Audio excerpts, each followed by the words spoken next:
Look, you have to ask the government about their. Will, but I'm asking you at this precise moment. Thank you. But my my. Well, hello then. I do hope you're all well. Now that was Khalid Hayat. Sorry if I didn't say it right. He's Director of Strategy and Consumer Insight for Channel 4, and he's wilting under the pressure of SNP MP John Nicholson. Bit of a trend there, isn't it? And yes, it was the same Culture, Media and Sports Committee meeting on June the 6th, 2023. And I just want to ask, why was it being so evasive? Now, the thing is, when it came to this questioning, it was John Nicholson asking about, remember the time when Mad Nad was trying to privatise Channel 4? Well, as you could see, that's gone by the wayside. And you'd have thought it had been quite simple, tickle belly questions for somebody who can just say whatever and this and that.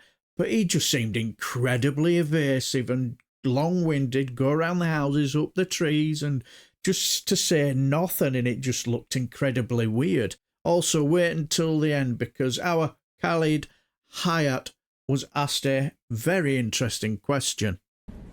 Thank you. Yes, could I come in perhaps with you, Mr. Hayat? This is the second time since I joined Parliament in 2015, we've fought off privatisation of Channel 4. I hope this is the last time that you have to do it. But it's quite odd, isn't it, the fallout from it? You don't really want these changes, do you?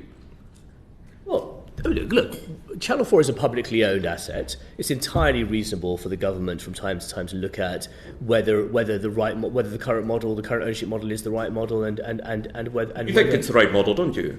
Well, through the consultation process, we saw our role as providing evidence and analysis to set out the implications for remit delivery. You didn't say what we really want is for you as a government to allow us to make our own programmes. You didn't say that at any point. Well, we set out the implications or the impact on remit delivery of potential changes to the model. So what's happened, am I right, is the government, in order to justify this whole long process of looking at Channel 4 and looking at privatising Channel 4, it can't simply retreat and say, well, that was a complete waste of time, we're walking away from it, Channel 4 is one.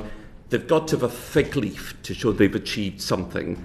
And the fig leaf appears to be that you're now going to be forced to make your own programmes, except you're not going to do it, are you?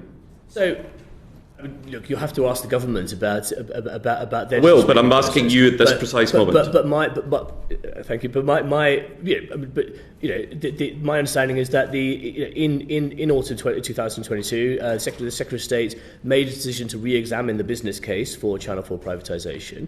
We inputted into that process. The business case was re-examined. The Secretary of State looked at the evidence and took the view that privatisation of Channel 4 is not needed in order to sustain the remit delivery. It did last time. It was a long, expensive process. Are you going to start making programmes? Well, as I said, we are looking at the strategic options. We do see how, over the medium term, Channel 4 owning more intellectual property and making its programmes could deliver value for Channel 4.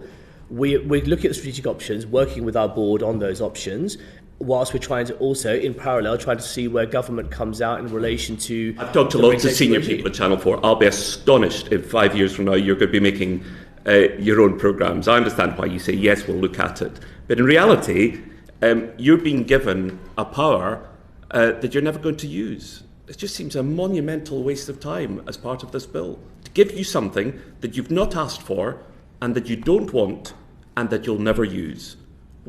Isn't that the ultimate in pointlessness when it comes to legislation? The government is providing the commercial flexibility, the optionality for Channel 4. It will be a matter for Channel 4, the corporation and its board, to decide whether and how to use that optionality. We'll wait with bated breath. Thank you. Wait with bated breath for Kevin. I wasn't just really weird and odd. I just wondered if he's ever considered a career in politics, because I think at the moment the Conservative government would suit him right down to the ground and probably vote Tory as well, chances are. But anyway, after John Nicholson had finished with his line of questioning, trying to get a straight answer out of him, as you heard, the chair pushed over the mantle to Labour's Kevin Brennan. And he carried on with this line of questioning and, again, didn't seem to be getting any answers.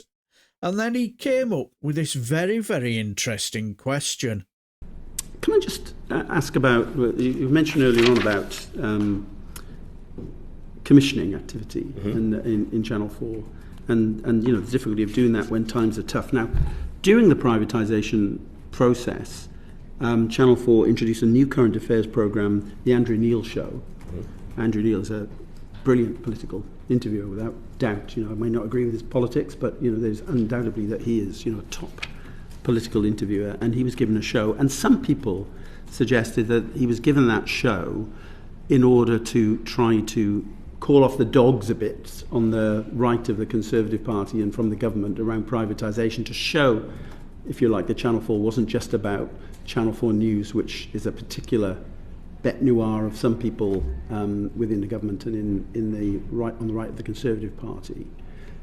So I think that show's had 3 seasons. Is that going to be recommissioned now that privatisation is off the cards?